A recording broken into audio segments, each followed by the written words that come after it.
Good evening, everyone. This is Jeff with AstroScoop, deep dive astrology coaching and mentoring. It is 8 p.m. Eastern Standard Time, and we are we are in the last period of Libra, which I talked about. And last week we talked about the Libra Scorpio cusp.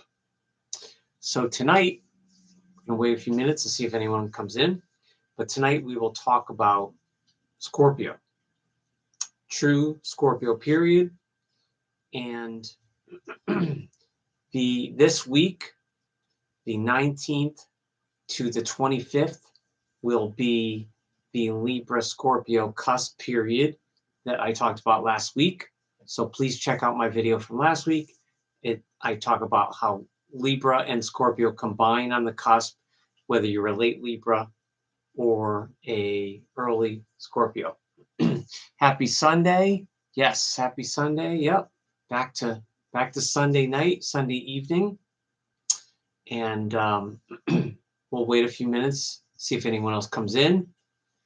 And I know last week I did it on Friday, but for now, the live streams most likely will be 8 p.m. or 8:30 p.m. here on YouTube, AstroScoop 3801 on Sundays. So you can make a note of that if you watch the replay. And every Sunday we'll do that. So tonight we're going to talk about Scorpio. In a bit, we will look at the planetary transits. And I'm also thinking about these live streams as they're a good kind of reference point for people that want to learn more about astrology. You could kind of scroll or scrub through my live stream and find different parts that might suit you. So if you watch this on the replay, you can find different things to learn about astrology that I throw in there, the planetary transits, aspects. Of course, we always talk about celebrities and celebrity examples of the period, celebrity charts. We'll look at one or two celebrity charts, and we'll look at the cosmic weather for tonight, and all that coming up for these last few days of Libra. And it's because we will be starting, Scorpio will begin on Thursday, October 23rd. So we have less than a week of Libra. So today's the 19th, October 19th, 2025. And we have the 20th, 21st, 22nd left of Libra, just a few days, and then Scorpio. Now, in almost any year, October 23rd is going to be Scorpio. And I think I mentioned this last week with the Libra Scorpio cusp people, that you do have to have your time of birth through your natal chart, so you can get the accurate picture and portrayal of your chart and to know exactly if you're a late Libra or an early Scorpio. But most years on October 23rd, the native will be 0 of Scorpio. And on the 22nd, the person will still be Libra. So it's very, very like it's a hair away. Depending on the 22nd or 23rd, that person is going to be the most kind of poignant degree, because people are straddling both Libra and Scorpio there. Whereas if it's today or tomorrow, they're late Libra, just starting on the cusp. They're not going to be as strongly Scorpio with traits as someone that would be October 22nd. So the day matters, and then the time matters as well. So, okay, we have one person in. We'll wait a couple minutes. How's everyone doing? And looking over here, God, on the East Coast here, it gets dark so early. I think the sunset's like 6:10 now. And then by 6:15, 6:20, basically dark. So it gets dark so quick now. And of course, we're going to change the clocks back in a couple of weeks. But today was a little warm. We're having some kind of mild weather for October. So it's been weird. We've had some chilly weather, typical East Coast, kind of back and forth. Can't make up its mind. Maybe that has to do with some of the indecisiveness at times of Libra, possibly. I don't know. Could be. But like I said, we'll look at the transits. We'll look at some charts. We will look at, we'll look at the new moon chart. I know we looked at that quickly last week. We'll look at the new moon in Libra chart, which is coming up on the 21st in 2 days. And that will culminate with all the Libra energy. And then we'll be saying goodbye to Libra till next year. But it's interesting because every month, at least for me, every month the energy of the sign, it kind of peaks when it's in the middle, somewhere around 10 to 15 degrees. It starts to peak, and then it just goes so quick. And of course, then you have every sign is on 2 different cusps, like Scorpio is on Libra Scorpio cusp, and then next month Scorpio Sag cusp. So it's very, very interesting. And that's why you often get people that will mention that they feel like one sign on the cusp more so than the other, even if they are even if they're Scorpio, they might feel more Libran or vice versa, that sort of thing. So just a reminder, I'm on Instagram. You can follow me, AstroScoop7. I'm also on X or Twitter, Astro_Scoop. And I post on those 2 platforms pretty much daily, at least every other day. And I do reels and posts and polls. So that's a good, both of those are good places to keep up with me with AstroScoop. And on X, I do more. X is less videos and I do more posts with the text where I talk about a celebrity or a sign or a poll. I just recently did a poll. I recently asked on X, I said it's going to be the last week of Libra. What do you like most about Libra people? And I got several votes, and they picked. So I put the ability to harmonize people. What else did I put?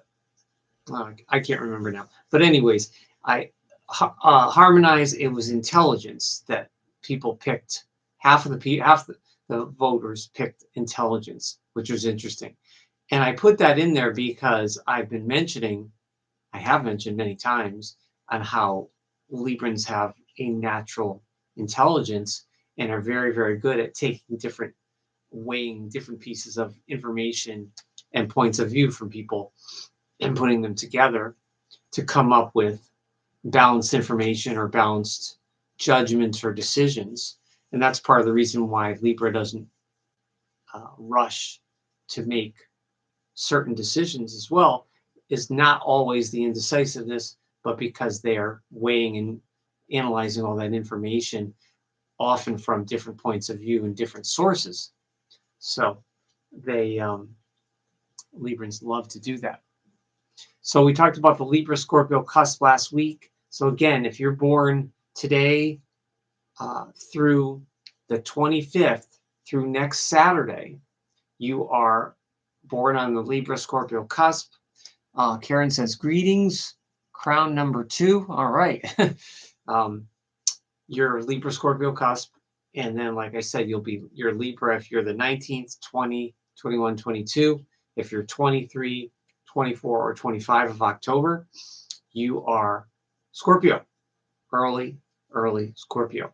And then what we talk about tonight is true Scorpio period, which is October 26th to November 2nd or 3rd, depending on the year and the degrees.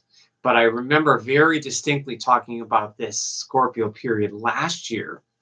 And for some reason, I don't know why, but for some reason, I'm not feeling as enthusiastic or as pumped as I did last year for Scorpio. And I'm not sure why that is, but I'll do my best in the coming weeks to try to explain Scorpio in a fresh way.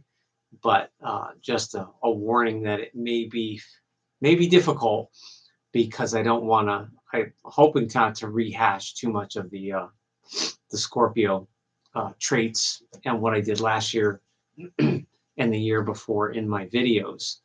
But the sign of Scorpio is definitely has some very, very sharp qualities that could be good, bad, or indifferent, but that is never watered down. No pun intended. Scorpio is fixed water. So October 26th to November 2nd. So if you look at this time of year, so now that we're ending Libra, and obviously fall started several weeks ago, and by the time next week, by the time we're in Scorpio, which will be Sunday, a week from tonight, we're in true Scorpio period. The fall is really moving along. It's getting chillier, at least here, getting cooler, and you also have the quiet. There's more quiet in terms of like the creatures and nature, and I guess except for the spiders. I think the spiders are mating right now. There's a lot of spiders here that I've been noticing on the walls. So I think they're I can't remember if it's the male spiders that come in or the female, but I think they are active. But when you look over here, you realize and you feel like the darkness so much quicker, and the quiet, and it kind of going inward as we move towards, in 2 months, as we move towards winter. And that's especially noticeable here on the East Coast. Maybe someone in Florida or a warmer state may not feel it as strongly. But definitely I feel the Scorpio energy coming with just the general nature of nature, and kind of how dark it is, that sort of thing. And of course we have Halloween coming up the following week, which the first time in several years that it's on a Friday, which is great. So the kids can go out and they don't have to worry about the next day about school. So it's nice that it's not on a work or school night for most people, being on Friday the 31st. So I think next week's live stream, I will probably do it a little differently. We'll talk a little more about Scorpio, the second period of Scorpio, the second decan, and then we'll maybe talk about the Halloween, how it ties in with Halloween, and see. I'll watch my live stream from last year and see what I could come up with for that, and we'll combine a little of that. And I know we have some Friday the 13th periods coming in the new year. I think we have 2 Friday the 13th months in a row. I think it's maybe February and March. So that should be interesting. And maybe I'll do something for that. Haven't done that in a while for the 13 there. So, so Scorpio, what to say about Scorpio? Now, Scorpio is, I think it's a sign that sometimes is misunderstood. Sometimes it's a sign that's underestimated, or it's an energy that can be overestimated as well. And I feel like so many astrologers and psychic people and tarot people, when they talk about Scorpio, they talk about Scorpio in these extremes, because Scorpio is probably the number one sign that has a tendency to use his or her energy in an extreme way. And they do that. And there's one particular celebrity we're going to look at in a few moments.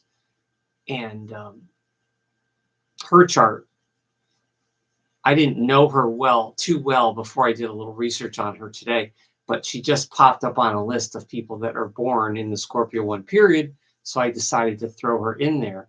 But when we look at her chart, I'll mention again the intensity that early Scorpios have. And again, the extreme nature of Scorpio is always a potential. Again, the way they use their energy, whether it's good, bad, or indifferent. Scorpios have immense potential inside, reserves of strength and potential to create almost anything. Their phrase is I desire or I create. And the desire nature and the creative nature of Scorpio, of the fixed water sign, is sort of infinite. Because when they focus on something, it's usually laser sharp, and there's usually no, they're not going to be swayed easily off their path, kind of similar to their opposite, an early Taurus, which would be very, very dogged about its putting a plan into place. So the early Scorpio period, definitely potential for extremes, but I'll also talk about how they are not necessarily all extremes, depending on how they use their energy. So October 26th to November 2nd, if you are born that week, or you know anybody, or the 3rd, you're going to have a very early degree of Scorpio. If you are the 23rd, 24th, 25th, 26th, you're between 0 and 3 degrees. You're super early. And you're basically, if you're the 25th, you're still a cusper. The 26th, you're almost a cusper, but you're starting that first period. And then if you're the 27th through Halloween to the 1st or 2nd, you're definitely early Scorpio. And I know I mentioned this last year, but I put on my thumbnail powerful Pluto, because Scorpios are ruled by Pluto. Now, I know I've mentioned this many times. I don't subscribe to Scorpio having a major rulership under Mars. I know Mars is sort of like the old school ruler of Scorpio along with Pluto, and Pluto's a more recent ruler. But I really think with the symbology of Scorpio and the mythology of Scorpio, Scorpio energy is much more tuned. The water sign energy is much more tuned to Pluto than Mars. And I know I've mentioned that many times. So Scorpio energy is Pluto. So it's Pluto times 2. The ruler's Pluto and the co-ruler's Pluto. And so Pluto, to me, Pluto's the planet of transformation and sort of hidden. It's like a nuclear power factory, but it's hidden. Ray Holt says, every time Scorpios are mentioned, it's normally nothing good. Welcome, Ray. You got the number 2 badge. Ray, that's a very good point. And I mentioned early on that I hope to do these coming live streams these next 3 or 4 weeks with Scorpio Justice, because I've known a lot of people in my life. I've had major relationships and friendships and family members that have had major Scorpio, either in their big 3, Sun, Moon, or Rising, but also Venus Scorpios, Mars Scorpios. I feel like I'm well versed in this life of Scorpio relationships. And I have an outer planet in Scorpio, but I have no major Scorpio.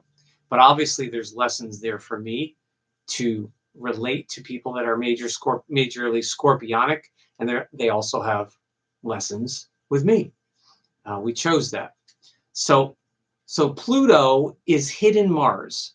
So I think that's why a lot of astrologers will subscribe and say that Mars is the ruler of Pluto, and Pluto is also a co-ruler. But Pluto is just hidden Mars energy, whereas Mars energy, Aries energy, is forthright and direct. You know, I always say it's very hard for Aries and Leo energy to camouflage itself.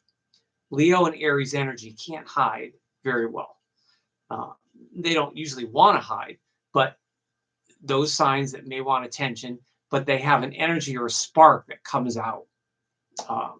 So anyone with major fire in their chart, very, very hard to kind of withhold or hold that spark, or that spark or enthusiasm for life uh, away from others. Where Scorpio is all levels. Scorpios have so many layers like onions.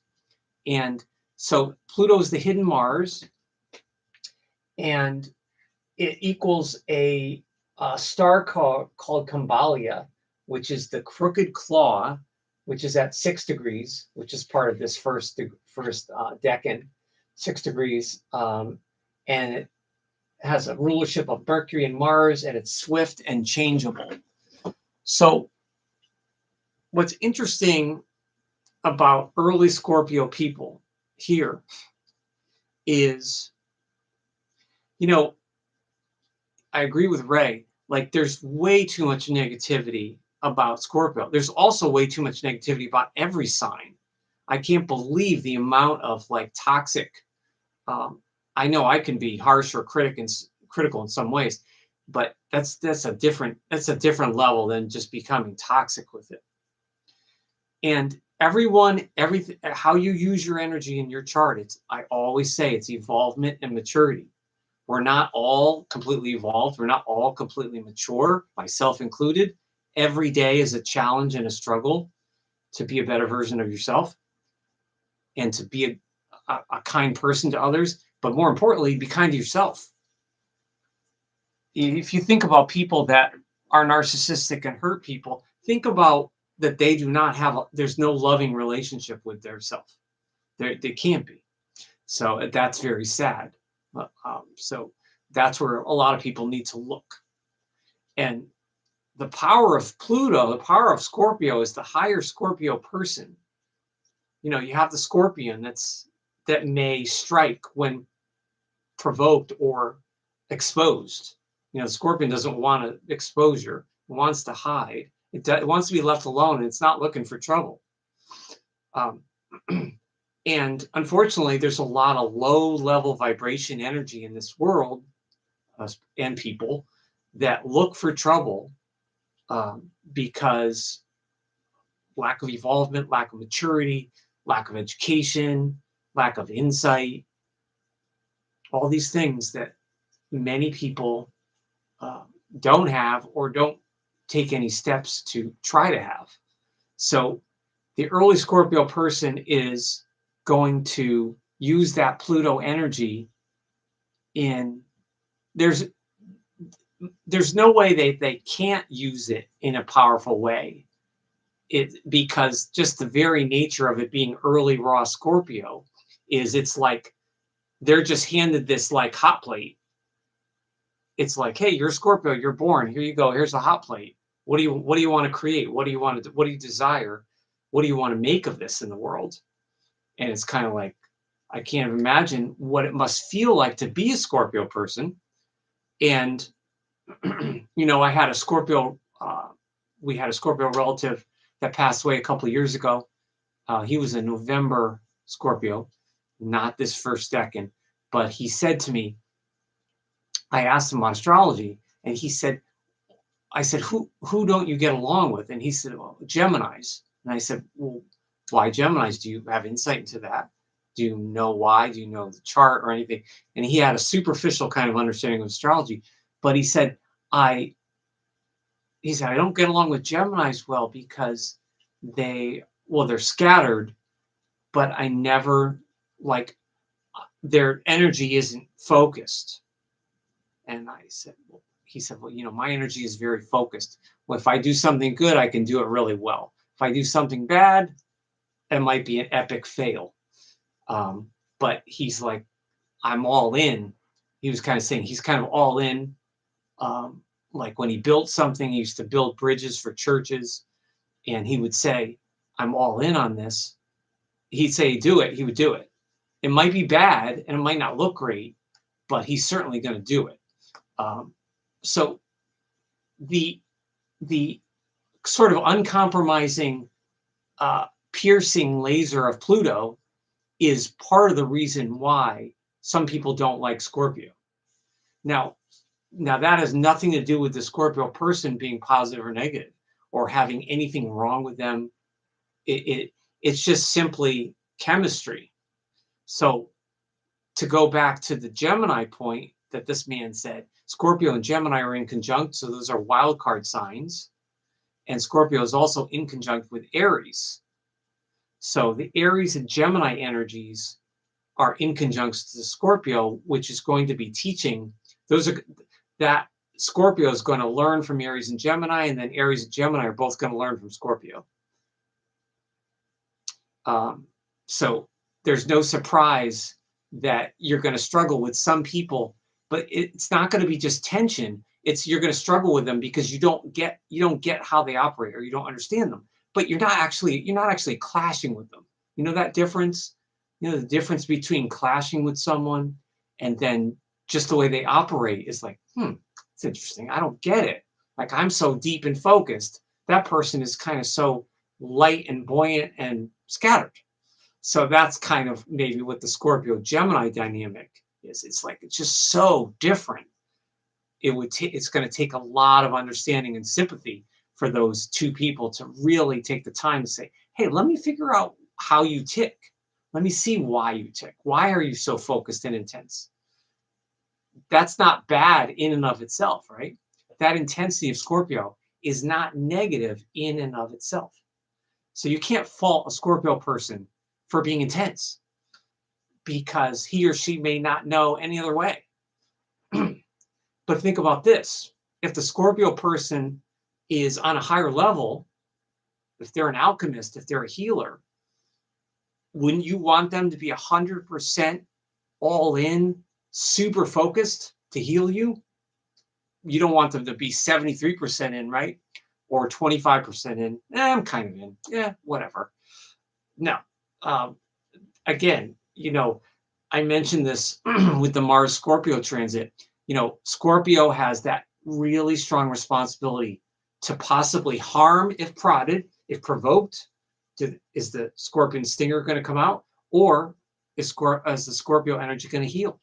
Is it going to heal others, which it has the capacity to do, to investigate and be a detective, which what I imagine would be amazing for something like a brain surgeon, or anything that would take incredible detective work. And I don't mean just literal detective work, but I mean any occupation that requires such amazing probing detail that the slightest little mistake would throw the whole game off, sort of thing.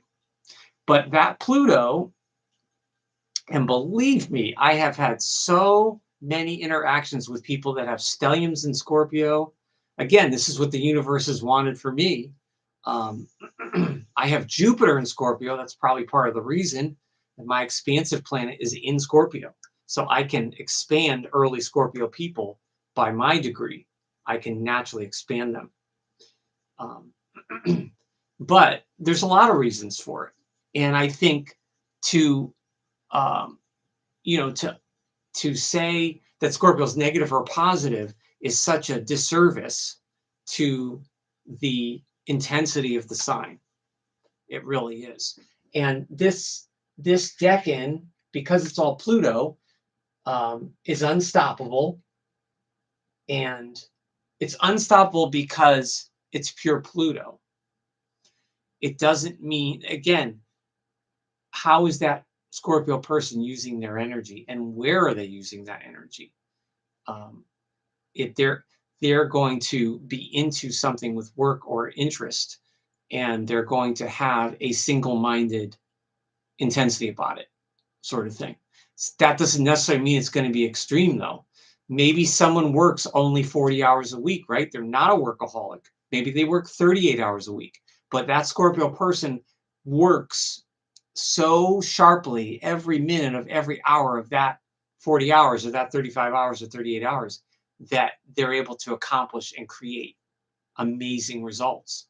But if you look at it from a distance, they're not workaholic.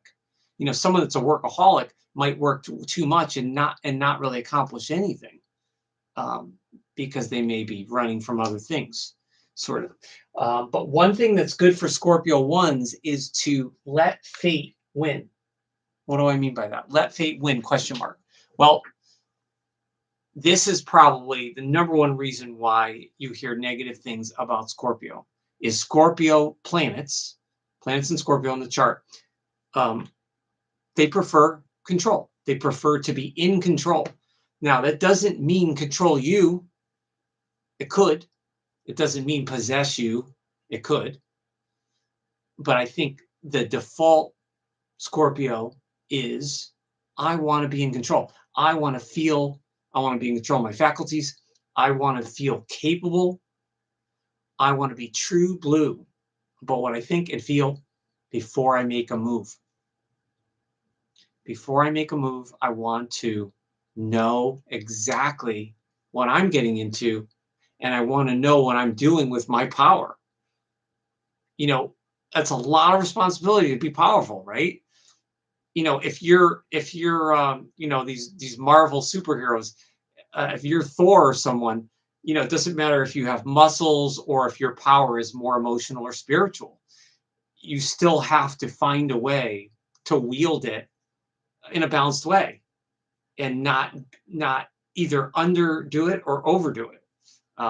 You need to find an outlet for it. So it's very important for early Scorpio people or anyone with major Scorpio in their chart is that you need very, very strong creative outlets. Otherwise, life is going to be a battlefield for the strongly Scorpio person. Now, if a person born this week, let's say they only have the sun in Scorpio. They're just a sun Scorpio. Let's say they're born Halloween, October 31st, they're sun in Scorpio, but they don't have any other Scorpio in their chart. They don't have Mercury, Mars, nothing. No Scorpio rising, only sun in Scorpio. Okay, so they'll have a lot of other energies. They'll have either other earth, air, fire, or water signs that will color that Scorpio. But I would look to their Pluto because they're fully ruled by Pluto. I would look to their Pluto placement, the house and the aspects and everything. Definitely. But Jeff Goldblum is one celebrity I thought was a good example of a Scorpio. Even though he's not born this week, he is born on this cusp coming up on, I think it's the 21st or 22nd. But I picked Jeff because he has that smile that's very Libran. He's the very, very last day of Libra. But he also has an intelligence and the way he talks is very thick. There's something about the way he has a diction that's very thick, and it's very knowing. It's very strong. That's Scorpio to me. So Jeff is, he's a very accomplished actor. He started acting at 17, and he's also an accomplished jazz pianist as well. So that's interesting. And Julia Roberts is another Scorpio that I thought of. And, she's done a lot of interesting roles. Of course, everyone knows her from Pretty Woman. But my favorite role for her is the darker movie called Sleeping with the Enemy. And I think most people have seen that from the early 90s. Sleeping with the Enemy, where she plays Laura. And her husband is the abusive Martin, played by Patrick Bergin. So it's Martin and Laura. And she goes through this, she goes through all these steps to try to escape. And there's a scene where he is looking for her and he calls out, Laura! It's a very dark movie, and there's a lot of interesting messages in there. But she played that so well, and she was so young, just so young. Just really, really amazing. And I don't really love Julia Roberts as a whole. She's not one of my favorites. There's a lot of movies I don't really care for her. But that one and Pretty Woman, she plays the Pretty Woman being goofy and also intense and serious, with the sexiness and stuff. That she does that well as a Scorpio. Simon Le Bon, I mention him every year, from Duran Duran, who are still touring. Simon gets he gets kind of brushed off as that Duran Duran were kind of like teen idols in the 80s, because they were all very, very pretty, good-looking men. They had great hair, they had makeup on. They were very glam, new wave glam rock. You know, that was kind of harkening back to, teen heartthrobs from the 50s and 60s, kind of that template in music. But Simon is very, very, very creative. If you listen to the early Duran Duran work, it's very deep, and a lot of it is mysterious and has a little more emotion to it than most people would think about Duran Duran. Dan Peek is from the group America, and they just have the most beautiful melodies in folk rock. Listen to some America songs. I Need You, Horse with No Name, Sister Golden Hair. They're just so 70s. But they're not only 70s. Their music is kind of timeless. Their harmonies are just beautiful, beautiful harmonies. And Dan Peek lent a really beautiful water element with the other guys. You got a Capricorn, Virgo, and then Dan Scorpio for America. But just great stuff. All right, so let's look. Okay, we're in the middle. Let's look at a chart here. Let's look at the transits. Let's see. All right, view chart. Okay, let's see what we have here. Okay, so here's the New York chart coming up in 25 minutes. So here we have, now look at all this Libra. Here we're coming up, we're moving towards the new moon, the sun at 26, the moon's at 10 right now, conjunct Venus. Ooh, that's nice. Venus conjunct the moon in Libra. Wow, that's nice for love. Very, very nice aspect for tonight.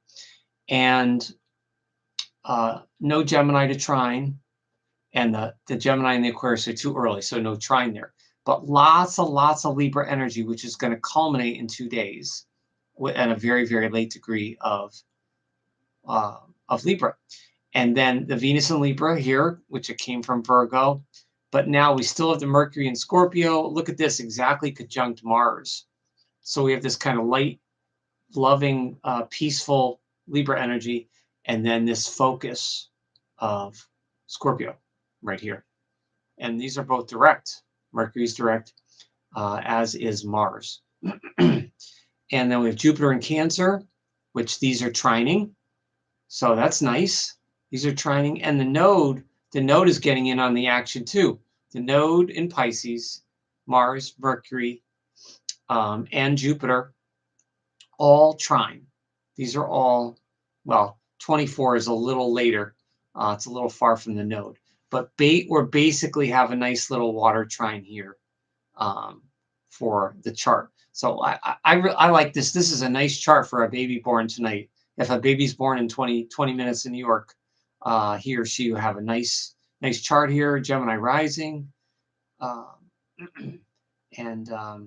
Yeah, so that's pretty interesting. The Pluto is direct, as I mentioned. So Pluto's moving forward slowly. It's still at 1, conjuncting those early Aquarius people. And of course, we have all this retrograde. Uranus is retrograde. But all these planets now are direct, which is really nice. Jupiter, outer planet, Pluto, outer planet. These are all the personal planets, and these are all moving, moving directly. And then, let's see. But of course, we have the lowly Neptune in Aries. That's it. No Leo and no Sag. So very, very low. We're very, very low on the fire. And I know I've mentioned that many times on these live streams. I know you've heard me say that. Wow, Jeff has said that about 6 times now.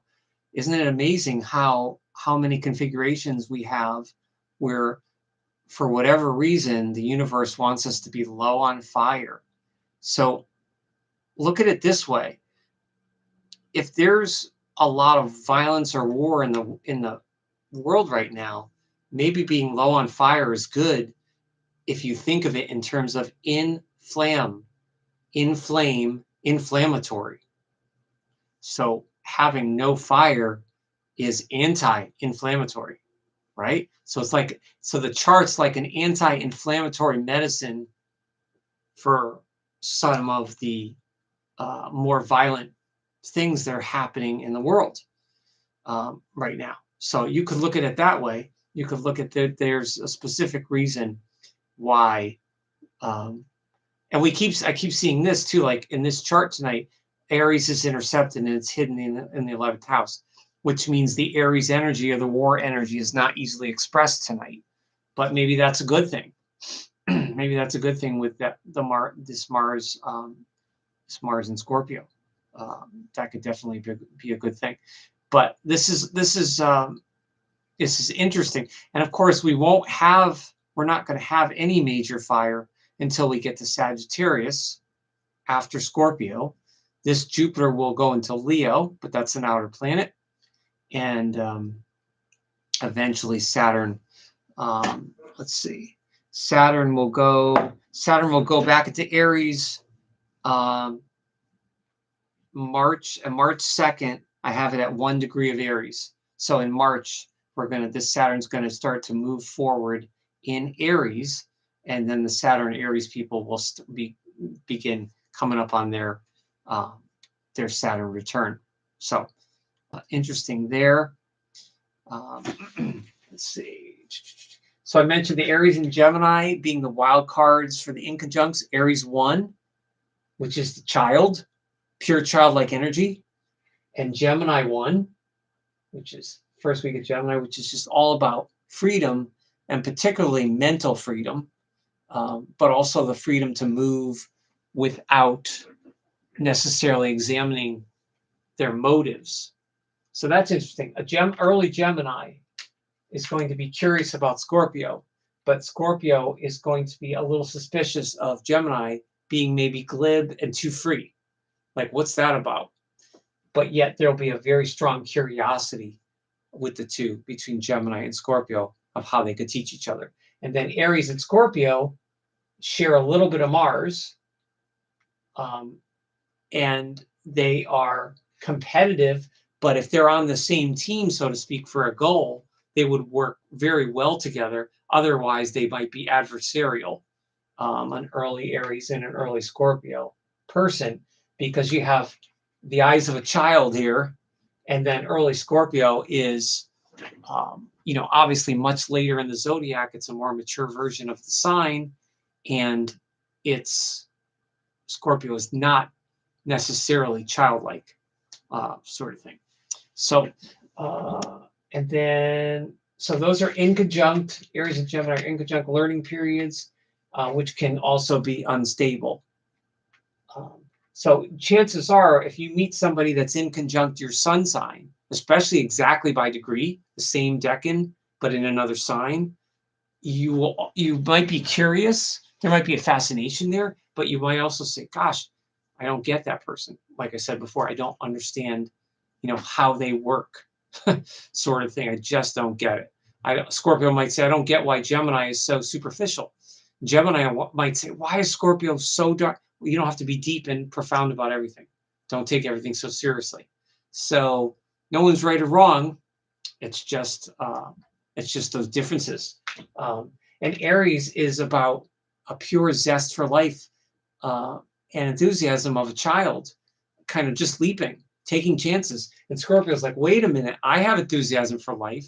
I have awe and wonder, but I keep it close to my chest, and I have to know what I'm doing, or I have to know what I'm getting into, sort of thing. All right, a couple more. Larry Mullen Jr. is a musician from the Irish group U2. Very talented guy, and those guys are very, very loyal to each other. And I've seen U2 in concert one time, 2017, at the stadium in New Jersey, and they were amazing. But his musicianship, excellent. Another one is Chris Walla. He's a more obscure songwriter. He used to be with a group called Death Cab for Cutie from the Washington area that formed in the late 90s and early 2000s. And his music, his songwriting, I should say, gives the early death cab just such beautiful depth. See, that's another thing about Scorpio. And to go back to our guest, Ray Hull, earlier on, that he mentioned Scorpios are mentioned, it's normally nothing good. I'm glad someone said that, because I try to do the period justice. It's not all good, it's not all bad. Sometimes it's in the middle. But like I said, I've known a lot of people with major Scorpio, and I can say it's definitely not all bad. Scorpio has a lot of amazing traits. And when you listen to music with musicians, with Scorpio musicians, there's usually a really strong, sweet depth to the music that is unlike other signs. And that's the thing. We forget that Scorpio can also be kind and gentle underneath their stoic or strong exterior. They can be very sweet, kind, generous to people that they feel that deserve it, and true blue. That's one of the best things I've liked about having friendships with people that have major Scorpio, is that they tend to be true blue, and they mean what they say, and they say what they mean, even if it's a little blunt or uncomfortable at times. At least it's the truth. And I very much like to just take my pill. Like, I want people to be truthful for me. I even if it stings a little bit, no pun intended, much better to just be true. Tell me when I annoy you. Tell me what, be honest, so you know what you're dealing with, so you can make adjustments and work things out. The more you know in life, the more that is put on the table, then you can make it a project to see what can be fixed, repaired, or what could just be moved around and adjusted. But if nothing ever gets on the table, then that's tough. And that is tough for early Scorpio people, is to sometimes to reveal some of the more unpleasant or negative emotions or feelings that they have, because they don't want it to be a dramatic thing. Scorpios are dramatic without being dramatic. Does that make any sense? Or they're dramatic without being melodramatic. So there's a touch of drama to Scorpio, which is great for music, great for anything creative. Very, very deep art, or even like dark art, or like illusion. The world of illusion, magicians. Scorpio is all great for all that. But they're definitely not always comfortable expressing some of the more negative. Finding a healthy way to express their negative feelings or criticisms about people or life in general. All right, so let's look at, let me see here. Looked at the transits. Let's look at, all right, let's take a look at this chart. Okay, we'll look at Jeff Goldblum's chart really quick. And then I have really cool, another celebrity that I've been mentioning that I want you to look at for the Scorpio period. Now, all right, here's Jeff, October 22nd, 1952. So technically he's not a Scorpio one, but he's 29 degrees, almost Scorpio. Neptune here and Saturn. Look at that stellium, almost stellium. Wow. Now, what's interesting about Jeff in his roles is, he has that jaw and that smile, and he has that very particular way, like timbre in his voice. His voice is almost like an instrument, right? He has a great voice, and it's definitely has the timbre of an instrument. Now that's interesting. That doesn't seem to be a surprise or a mistake, because he is an accomplished musician, jazz pianist, which I didn't know until recently. But apparently he's played at hotels in New York for many years with his band. And so what would give Jeff the penchant for acting and music? Well, Here we have a late Cancer ascendant, which is very moony, right? Very moony. It's part of what you can see that moon in his jaw. So I should bring up a picture of him. You can see that kind of moon in his jaw. But he also has a little spark behind the smile and the charm. He has a little hint. He has intensity. You could see that if he's pushed a little bit, he can, but he does it with a grace, like he does it with grace and charm. And so his acting style is like that. So that's why even if he's playing a villain, he doesn't seem that, dastardly. But he has Mercury in Scorpio. So that's incredibly focused. It's direct as well. Very, very good for music. Incredible focus. Venus is a cusp at Sag. So he's a Scorpio Sag Venus. And then he has the moon in Sag. So that's interesting. So he's a very adventurous kind of spirit. He is a very adventurous kind of guy. He probably likes to do a lot of different things. He likes music. He probably enjoys singing. He likes acting. I don't know if he probably writes as well. With this Mercury in Scorpio, I would imagine it's opposing Jupiter. So his intensity is expanded. He probably does a lot of behind the scenes, either a lot of writing or a lot of talking. And it's also trine Uranus. And that's in water signs. That's nice for music. No Pisces, though. That's interesting. He has no Pisces here, and his chart ruler is Moon in Sag in the 5th house of entertainment. So he is a showman. Moon in the 5th, Venus in the 5th. The feminine planets are in the 5th house. So he has to express all this adventurous energy through acting and obviously through his music. Now, this is interesting. This is his kind of hidden weapon, Mars in Capricorn, direct, very, very ambitious, and gives Jeff a strength. It gives him a strength that we wouldn't normally think when he's being kind of goofy or just charming. Underneath that Mars in Capricorn just keeps him going. He just keeps going and sticks with it. So he probably has never swayed from, if he's been doing it since he was 17 and he is going to be 73 this week, that's a long time to be doing that. And I imagine he's been doing music for a long time as well. All right, so let's Jeff off. Let's look at, let's see. All right, let's look at the new moon in Libra. I finally had more charts set up this tonight than I do normally. So might as well look at them.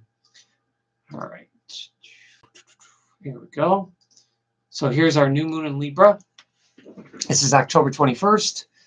This is Tuesday, 8:25 a.m. New York time. And I know we looked at this really briefly before, but this is a doozy. So remember I mentioned a baby born tonight. Right now, the chart is kind of balanced, and it's nice with the moon Venus. Now here, the Libra is culminating at 28, which is very close to Scorpio, in the 12th house, which is kind of hidden, and then Venus is in Libra in the 11th. And Venus direct, obviously, and the sun and moon direct in Libra. So all this Libra energy ending right before Scorpio, before Thursday. It's kind of like the last chance for people to express those Libra planets. Anyone that has Libra planets that are late, they're getting a quick conjunct, a quick return, and then it moves. Then it moves to Scorpio. But look at this. All this Scorpio. So even before we go into the sun in Scorpio, Tuesday morning, this new moon has Scorpio rising, Mars in Scorpio, Mercury in Scorpio, and then the asteroid in Scorpio, all in the 1st house. Very, very powerful. All this energy in the 1st house is all Scorpio. And of course, it's ruled by Pluto and Aquarius in the third, but it's good that it's direct. So very, very powerful. New moon, air, water, air, water. And of course, that's the cusp this week is Libra, Scorpio is air, water, lots of air. Here's water, here's air, here's air, here's water, here's water. So we're seeing a theme here with the cosmos. No major Earth, no Taurus, no Virgo, no Leo, no Sag. And again, outer asteroid in Aries and Neptune at 0 Aries, but it's retrograde. So it's basically almost Pisces. So there's little to no fire on this new moon, but it has 5th house planets and it has 1st house planets and 9th house, Jupiter in the 9th. So there is fire energy, but it won't feel instantly like fire. And what's interesting is the fire in my chart is I have found lately, for some reason, I've been struggling to be motivated in certain areas with doing my astrology. And I'm always interested, but I have to go through different, we go through different cycles every month. We go through physical cycles, mental cycles, everything. So sometimes in the month you have more energy than others. Sometimes you have more mental energy. But lately, I think I'm tuning into this cosmic energy of not much fire. There's no fire. So anybody that has fire in their chart, you need something else to feed off of. Fire wants to blaze, and fire wants to spark with others. Fire wants to spark with itself, and it wants to spark with others. So when there's no fire, it has the fire sign energies kind of going, well, what do we do? What do we do here? But again, it's a holding pattern. It's always a holding pattern. Nothing in life is still, right? Nothing is gone. Everything is moving. Like we always say, like, like we feel so stuck. Everything is stuck. Nothing's changing. No, things are changing. They say time heals all wounds. I know some people don't believe in that, but time is, time is an interesting concept. And as you get older, it's different, right? It's a different perception of time as you get older, from middle age on. So time is, everything's a holding pattern. So the fact that there's no fire here is just, there's a reason probably for the fire signs not to be getting a trine or a conjunct, because one lesson for the fire signs is to go to examine themselves more, to be more detached, and to possibly be more introspective and refine and look at what's going on and how you're using your energy. So it's not that there's no spark. That's kind of what I see. It's kind of a holding pattern. So it's kind of like when you have a lot of a certain element in your chart, and then the cosmic planets are not supporting that by conjunctions or trines. It doesn't mean there's nothing going on, because remember, your signs are still on a house cusp somewhere every minute of every day. Every minute a different baby's born.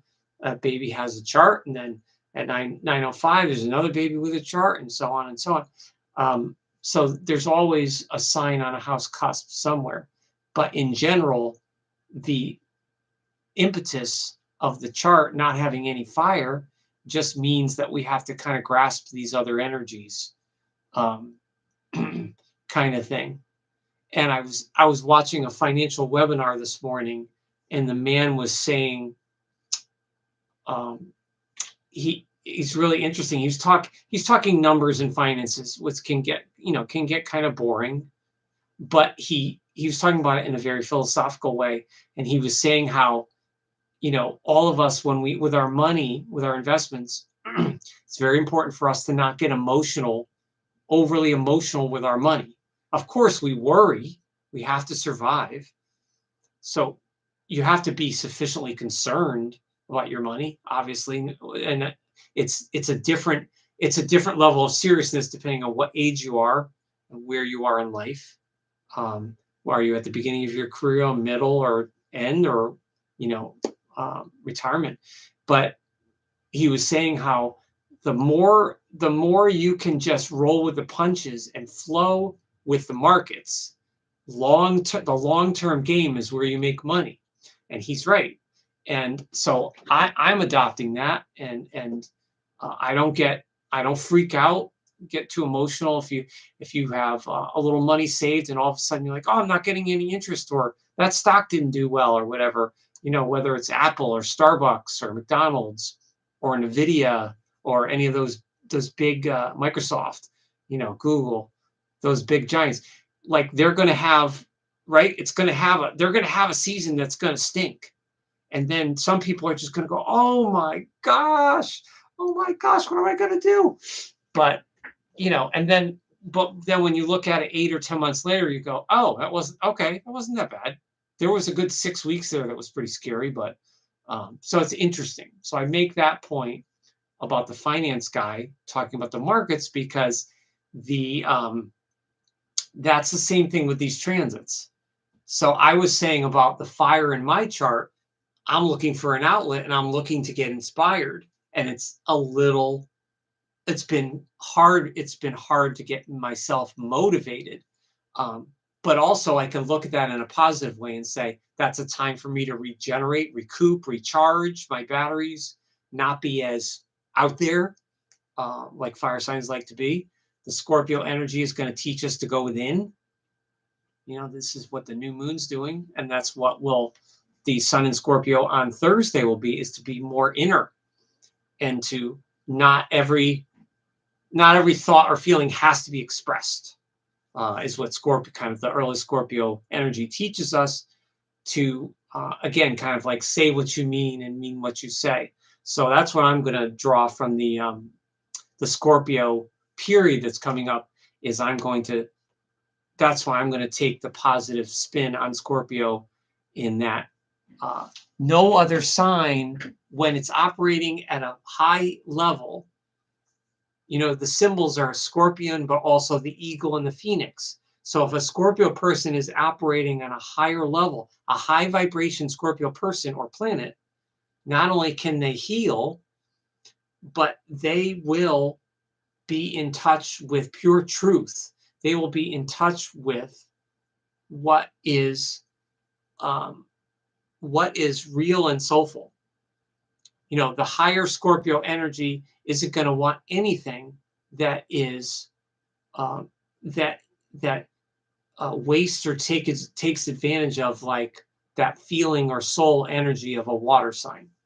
So that's a big positive of Scorpio energy, is that ability to probe and look deeply, and to also appreciate the depth in life, in people, in situations, appreciate the depth in like art or music.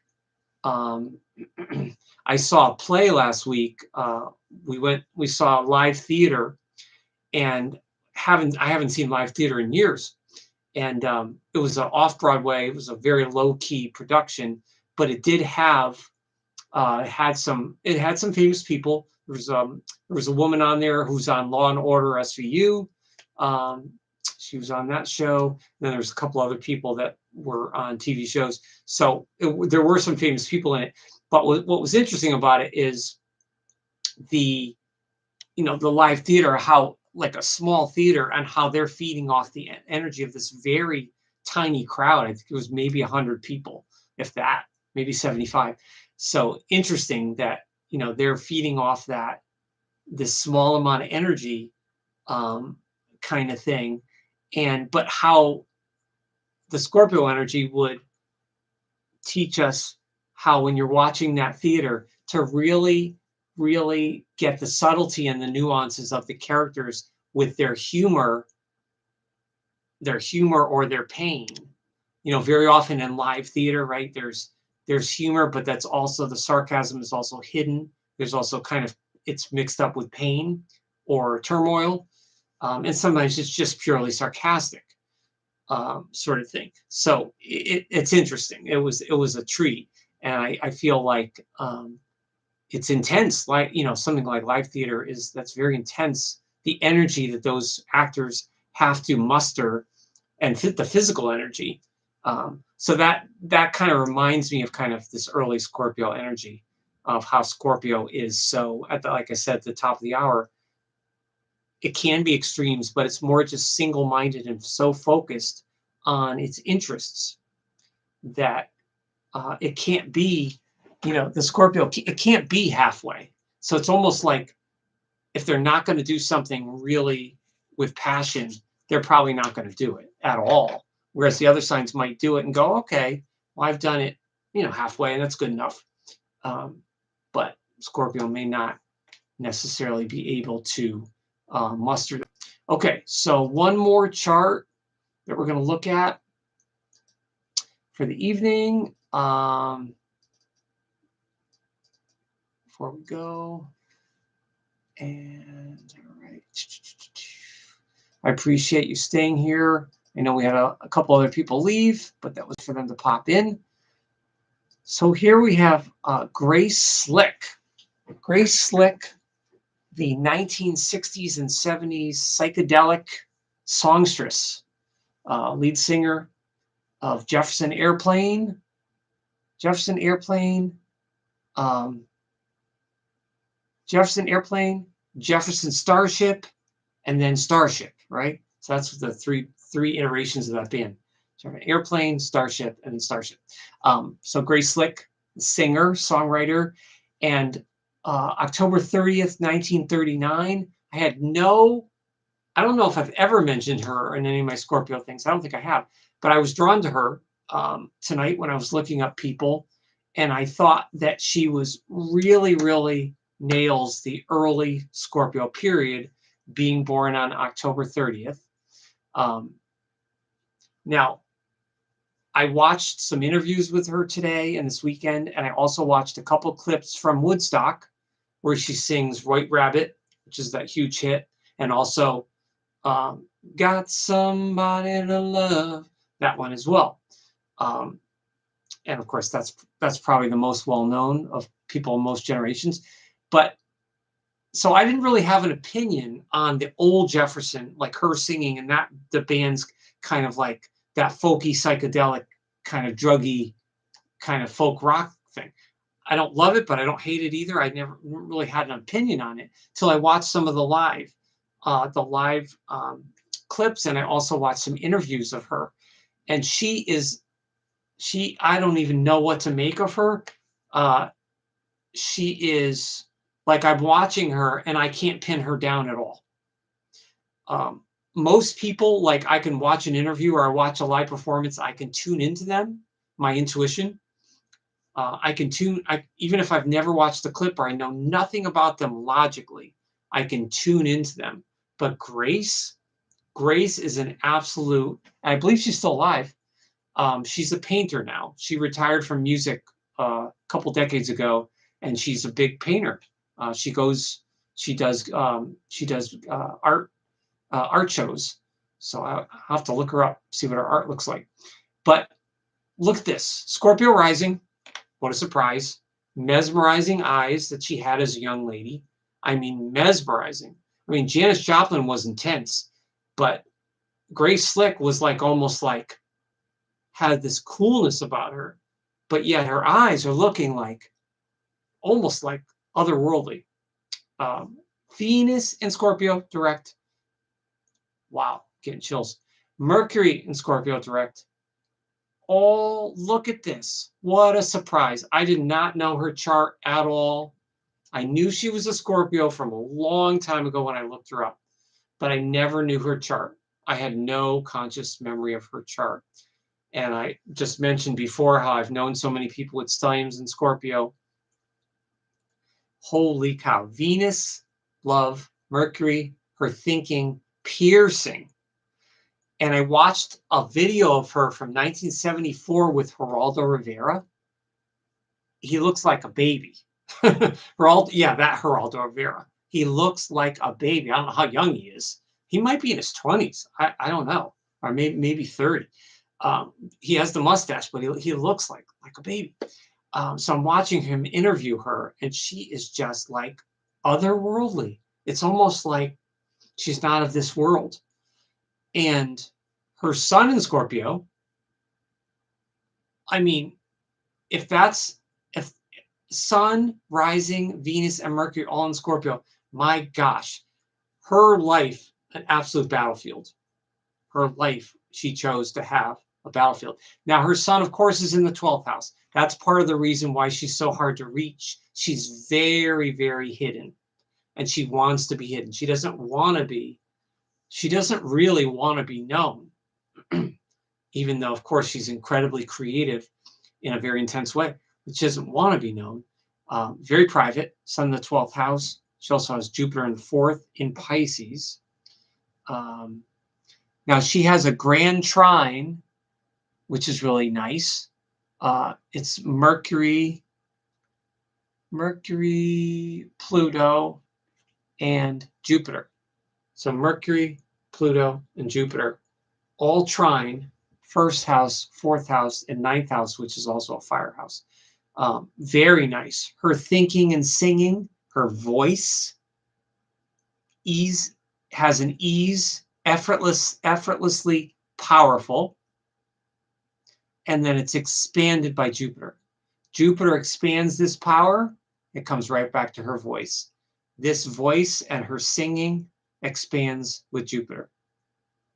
Trine, trine, trine, power, expansion, voice, speaking. So, and it's, this one is in Leo, but it's almost Cancer. And this is in a late degree, Pisces, almost Aries. But it's basically late water sign energy. But what I think why she's so enigmatic, she's probably one of the most mysterious figures in music, I'll bet, if we looked anybody up.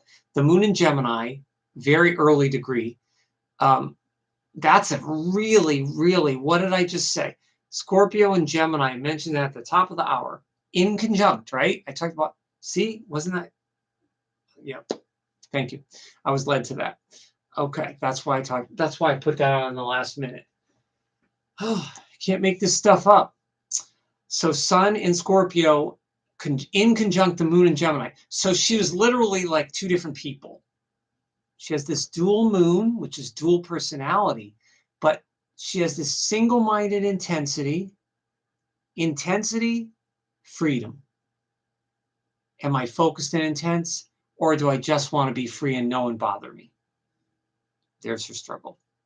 Can't imagine what it must be like to be her. Very, very difficult, but versatile and focused at the same time. Flighty and focused at the same time.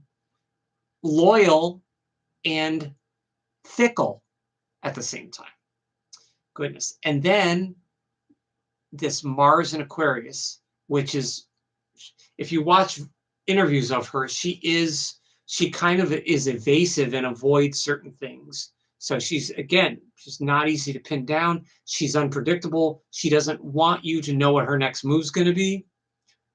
This is how some of that energy that came into that music, which was the phrase late 60s, counterculture. Yeah, so that was the whole point, right? The counterculture of the 60s going into 70s. But this Mars in Aquarius, total rebel, on the surface, pleasant, but ultimately troubled. And I said, where's the Mars-Uranus? Before I looked it up, I said she has to have a Mars-Uranus aspect for the music and also being a rebel. And there it is, Mars square Uranus in Taurus. Also trouble with drugs and alcohol, things like that. Neptune in Virgo, Mars in conjunct Neptune, a lot of adjustment there, but no major Earth. So again, here's another example, a lot of musicians that aren't grounded or that weren't grounded in their 20s and 30s when they were in their prime. must have been very, very hard. No, nothing in the house of Taurus, nothing major in the 6th, and only Neptune in the 10th. Now, she does have Virgo on the 10th, which is nice. Good for work, hard worker, and she approached her career and work with a certain dutiful quality. But wow, I mean, this is a doozy. This is right up there. And what's interesting is I seem to be picking people. I'm led to people lately with the same kind of signs. We're seeing the same signs over and over. We're seeing musicians like John with the Libra and the Scorpio in his chart, John Lennon, and Aquarius. We're seeing Grace. Now, she doesn't have major Libra in the node, but she's got the Scorpio and the Aquarius. And so when you have these signs combined in these charts, this is also square too. Venus square Mars, and Mercury is almost square Mars, not quite. So a lot of tension there. But yeah, very, very interesting. I might bring up her chart again as we get closer to Halloween. But definitely very, very interesting. But the blend, if we choose our charts, if you believe in that, the blend of energies is what we're here to express, because the previous lifetime, she didn't have all this versatility and all this intensity. Or if she did, she didn't have an opportunity and the avenue to express it. But this time around, coming in 1939 and then into the late 50s and 60s, she was able to start expressing it, sort of thing. So, there are, I think there's a lot of mysterious reasons there why we choose certain energies, and that has to do with the node here and past life, and what we choose, what we come into this life with, sort of thing. So, but nonetheless, this is just someone that is very, very hard to tune into, but nonetheless very amazing. So thank you so much. It's 9:15 Eastern time. Enjoy the new moon this week. So this week's a big week. We got the new moon in Libra, and then Thursday, happy Scorpio time to anyone. So if you know anyone born between October 23rd and like November 21st or 22nd, that whole period, they are born under that intense, amazing sign of Scorpio. It's not necessarily bad, not necessarily good. It's all evolvement and how they use it, sort of thing. So thank you so much. Don't forget to like, comment, subscribe, and share. Again, when this video ends, when this live stream ends, it's a video, just like anything else, and you can comment and thumbs it up, and please share. Thank you so much. Stay safe, and happy fall, and happy almost Scorpio. Splendid analysis. Thank you. You're welcome. Thank you very much. And I appreciate the number 1 and the number 2 badges. So most likely we'll see you next Sunday at either 8 or 8:30 p.m. All right. Have a great week. Stay safe.